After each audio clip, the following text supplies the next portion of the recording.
Bonjour à tous, bienvenue sur Psychobrio, la chaîne où je parle des relations entre personnes au niveau psychologique. Avant de commencer, si vous ne l'avez pas déjà fait, n'oubliez pas d'appuyer sur le bouton d'abonnement ci-dessous. Aussi, n'oubliez pas de cliquer sur la cloche de notification. Cela vous informera à chaque fois que je télécharge une nouvelle vidéo. Ainsi, vous ne manquerez de rien. Aujourd'hui, on va répondre à la question, est-ce que s'aimer soi-même, c'est la même chose que être un narcissique? Donc, est-ce qu'une personne qui s'aime lui-même est nécessairement quelqu'un qui est narcissique? D'abord, disons que s'aimer soi-même n'est pas égoïste, c'est prendre soin de soi. L'amour de soi, c'est reconnaître vos capacités intérieures et les entretenir, les nourrir. On dit très souvent que vous ne pouvez pas aimer quelqu'un d'autre tant que vous n'avez pas appris à vous aimer vous-même. J'ai même une vidéo dessus dans mon autre chaîne, Femme gagnante. C'est la vidéo sur le mariage. Donc, toutefois, il y a une énorme différence entre s'aimer soi-même et être narcissique. Le monde d'un narcissique ne concerne que le narcissique. Il ne se contente pas de se donner la priorité, non. Il néglige les autres et crée son propre monde où il est supérieur aux autres. Donc, dans cette vidéo, avant d'entrer dans la différence entre l'amour de soi et le narcissisme, nous allons d'abord parler de ces deux concepts, de savoir ce qu'ils signifient vraiment. D'abord, on va parler de ce qu'est l'amour l'amour de soi, l'amour propre, et on va aussi voir ce qu'est le narcissisme.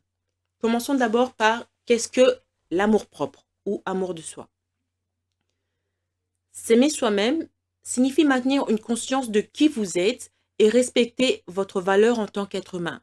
Dans bien des situations, cela vous demandera de garder votre intégrité même sous pression. Par exemple, prenons un cas extrême. Imaginez ce qui s'est passé pendant la Seconde Guerre mondiale en Allemagne. Beaucoup de personnes qui n'étaient pas allemandes, des gens majoritairement d'origine juive, ont été envoyés dans des camps sinistres où ils sont morts. Maintenant, imagine quelqu'un qui est un Allemand et qui voit toutes ces choses arriver. Il sait que c'est mauvais. Il sait que c'est négatif de tuer des personnes juste parce que ces gens-là sont différents de vous, ethniquement ou autre. Comment est-ce qu'il peut faire preuve d'amour propre? Eh bien, parce que déjà, au fond de lui, il sait que ce genre de comportement est mauvais, le comportement que le gouvernement est en train de faire est mauvais.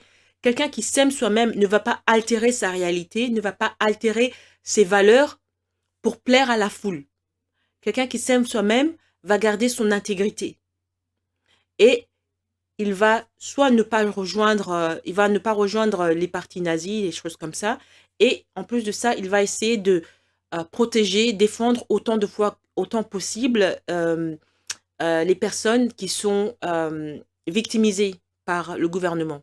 On a le cas enfin, il y a le film, c'est La liste de Schindler, où Monsieur Schindler, j'ai oublié son premier prénom, il essaye de ne pas compromettre sa conscience en aidant autant que possible, dans ce cas-là, c'était des juifs, mais il y avait beaucoup d'autres groupes, autant que possible, les personnes qui étaient victimisées par le gouvernement.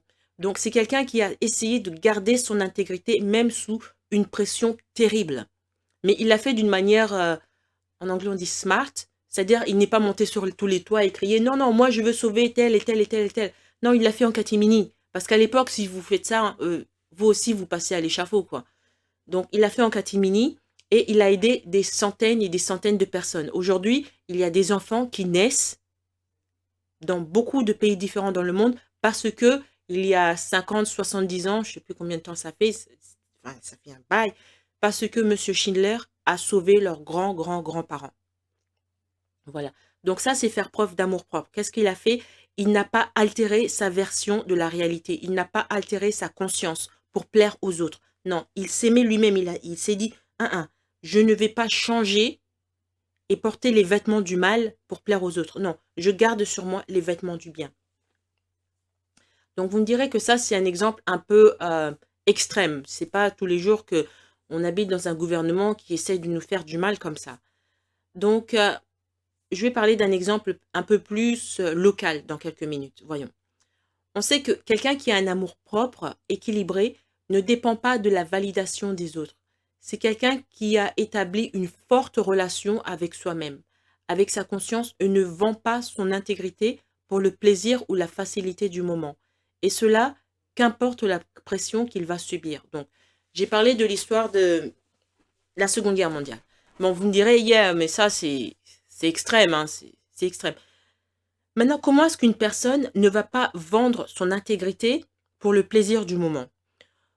Prenons le cas d'un film de Sandra Bullock. C'est le film où elle a gagné un Oscar. En anglais, ça s'appelle Blindside, je crois. Je ne sais pas si c'est le même titre en français. Mais en gros, dans ce film, Sandra Bullock, c'est une femme qui a épousé un homme fortuné. Donc, elle aussi, elle a une vie fortunée. Et elle a son petit business qui fonctionne vraiment, vraiment bien. Elle habite dans une grande et belle maison. Elle est mariée. Elle a 2 beaux enfants, 2 ou 3, je ne sais plus.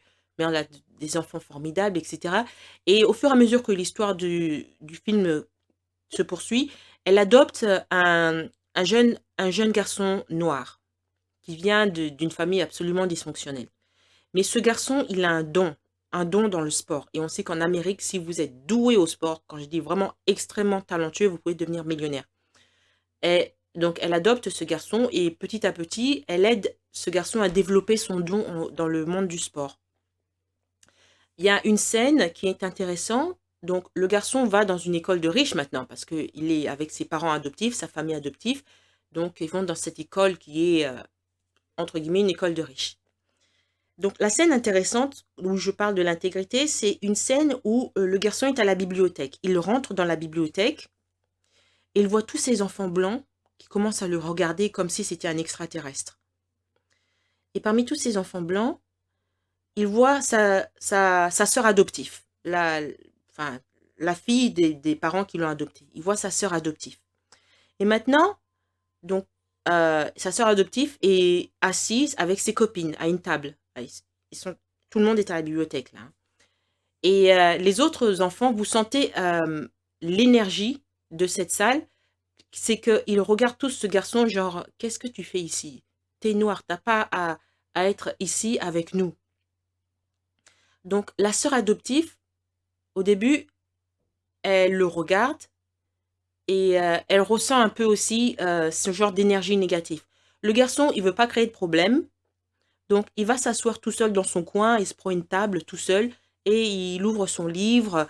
Il veut pas embêter qui que ce soit, il veut pas créer d'histoire.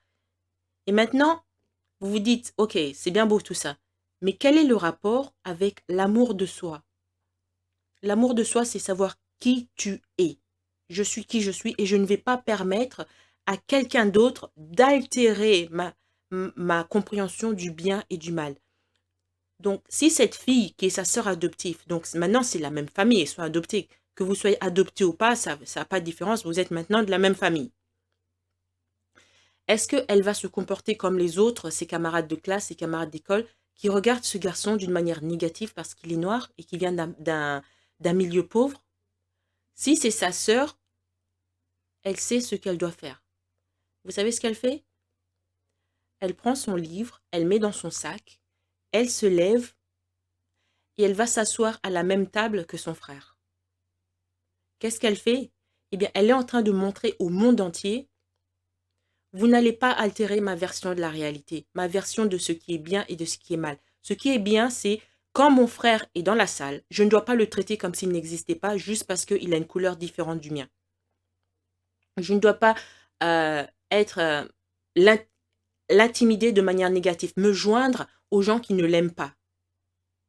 Non, il va me falloir du courage, je vais me montrer différente de mes camarades de classe, je vais m'asseoir à la même table que mon frère. Comme ça, je déclare au monde entier que je suis du côté de mon frère.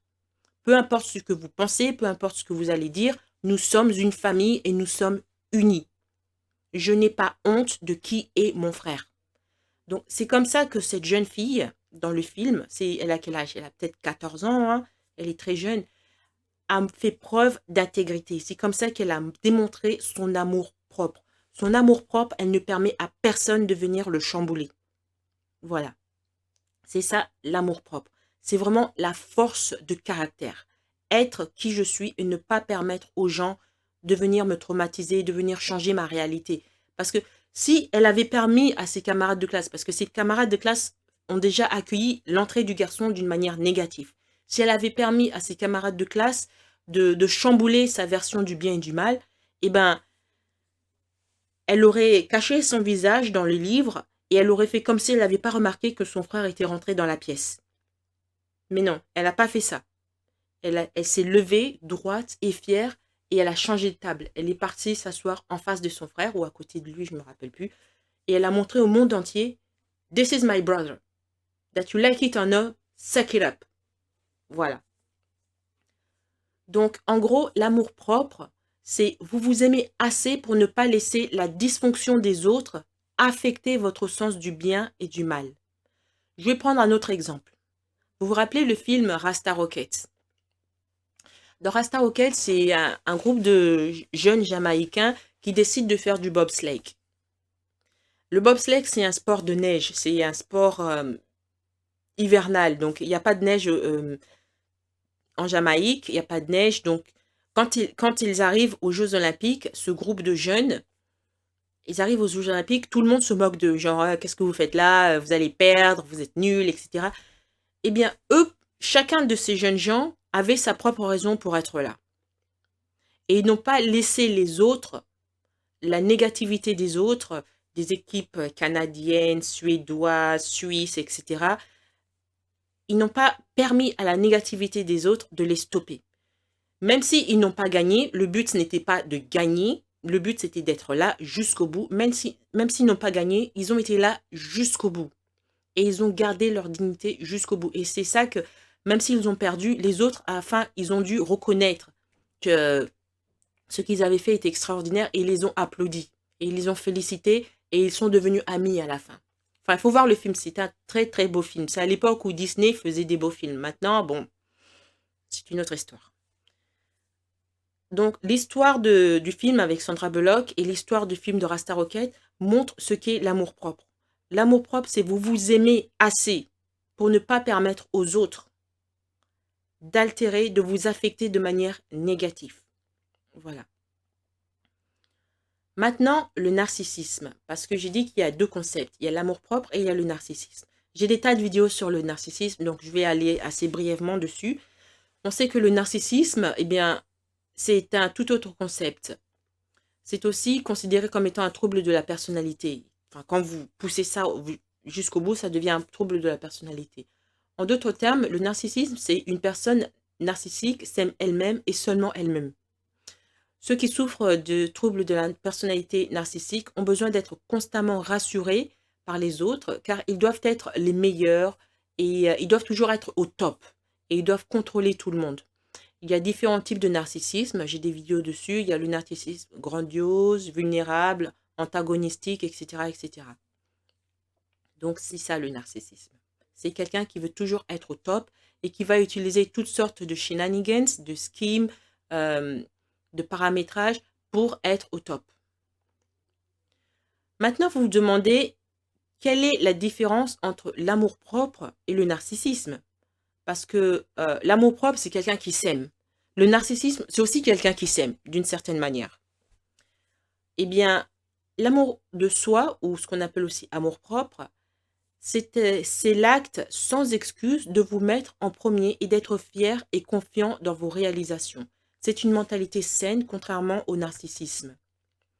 Un narcissique a généralement une faible estime de soi et a toujours besoin d'être rassuré et adoré. Bien que les narcissiques semblent confiants à l'extérieur, le doute de soi et l'insécurité les consument de l'intérieur, car ils en ont besoin et ils ont besoin de cette adoration et ils attendent une validation constante des autres. Prenons le cas d'Amandine. Amandine est une peintre. Enfin, elle est à l'école d'art. Elle veut devenir peintre. Mais pourquoi est-ce qu'elle veut devenir peintre? Ce n'est pas parce qu'elle aime l'art. Ce n'est pas, bon, il y a un peu de ça. Elle aime, bien sûr, elle aime ça. Mais la raison principale pour laquelle elle veut devenir peintre, c'est pour être admirée. C'est parce que elle sait que les gens admirent des peintres comme Leonardo de Vinci, Rembrandt, etc. Ce sont des gens qui, même des centaines d'années après leur mort, sont toujours tenus en haute estime. Elle aussi, elle veut être comme ça. Elle veut être admirée. Son but, c'est ça. Elle veut que les gens l'adorent, l'admirent. Donc, c'est la raison pour laquelle elle fait de la peinture. Pourquoi elle veut que les gens l'adorent et l'admirent? C'est parce que qui elle est elle-même, ce n'est pas assez pour construire son amour-propre. Elle veut la construire par rapport à la validation des autres. Alors qu'une personne normale n'agit pas comme ça. Ceux qui ont une haute estime de soi, pratiquent l'amour de soi, n'ont pas besoin de reconnaissance ou de félicitations pour leur réalisation. Prenons le cas de Betty. Betty a un petit boulot, ce sont tous les deux des étudiantes. Donc Betty a un petit boulot à temps partiel. Elle travaille au McDonald's après les cours. Et une partie de l'argent qu'elle gagne, elle le remet elle le donne aux charités. Les charités pour les SDF, etc. Mais le truc, c'est que personne ne le sait. Elle le fait de manière anonyme. Alors que d'autres personnes, quand ils donnent de l'argent en charité, ils le créent sur tous les toits. Donc Betty a assez d'amour de soi, elle a assez de confiance en elle pour faire quelque chose, pour construire son propre amour d'elle-même. Elle n'a pas besoin de la validation des autres. Elle n'a pas besoin que les autres l'admirent. Elle s'aime déjà elle-même. C'est ça la différence. Un narcissique va faire quelque chose pour que les autres l'admirent. Alors que quelqu'un qui a déjà de l'amour de soi en soi-même ne va pas faire quelque chose, ne va pas rechercher la validation des autres. Parce qu'il est déjà construit à l'intérieur. Son amour est déjà là. On sait que tout le monde a des défauts. Ceux qui s'aiment eux-mêmes acceptent leurs défauts et travaillent à les améliorer si nécessaire. Ils recherchent également des critiques constructives car ils veulent continuellement grandir. Ce n'est pas le cas des narcissiques. Les narcissiques rejettent les critiques. Tout ce qu'ils font, ils le font mieux que quiconque, en tout cas dans leur tête. Ils contournent les opinions des autres en raison du statut spécial qui leur est accordé. Donc, ce sont souvent des gens qui se mettent dans des situations de pouvoir, des narcissiques, où ils utilisent leur situation de pouvoir naturelle. Par exemple, dans la famille, les parents, une situation de pouvoir naturel, pour abuser de ce pouvoir. Maintenant, vous vous posez peut-être la question, est-ce qu'avoir trop d'amour de soi, c'est être narcissique? Eh bien, ce n'est pas nécessairement le cas. Il est naturel de vous aimer vous-même. Tant que vous respectez les autres, vous n'essayez pas de les écraser, les humilier, les soumettre à vous et que vous n'êtes pas égoïste. Eh bien, s'aimer soi-même, avoir de l'estime de soi, ça peut vous donner de la force pour parer aux difficultés de la vie. L'amour de soi, dans une certaine mesure, est sain. Une fois que cela se transforme en une obsession massive, c'est ça qui conduit au narcissisme. Donc, est-ce qu'avoir trop d'amour de soi, c'est être narcissique? Non. L'amour de soi va vous aider à, comme j'ai dit, à paraître aux difficultés de la vie, à parer aux difficultés de la vie, à, à devenir plus fort, à ne pas vous laisser écraser par les malheurs, parce que vous avez de l'amour de soi. Mais si vous commencez à transformer cet amour de soi en obsession envers vous-même, c'est ça qu'est le narcissisme. Voilà. Donc, dans cette vidéo, on a vu ce qu'était l'amour de soi. On a vu aussi ce qu'est le narcissisme. On a vu la différence entre l'amour de soi et le narcissisme. Si vous avez des questions à me poser, n'hésitez pas. Mon contact, c'est dans les liens en bas de cette vidéo, dans la zone de description. Merci d'avoir écouté cette vidéo. Avant de partir, n'oubliez pas de vous abonner et de partager cette vidéo en ligne. Il y a sûrement quelqu'un que vous connaissez qui a besoin d'en savoir plus sur ce qu'il en est réellement des narcissiques et des problèmes de santé mentale. Si vous aussi, vous voulez me demander de développer un sujet sur les relations psychologiques qui vous intéressent, vous pouvez me contacter par le moyen de mon compte Buy Me a Coffee. Le lien est en bas. Merci et à bientôt.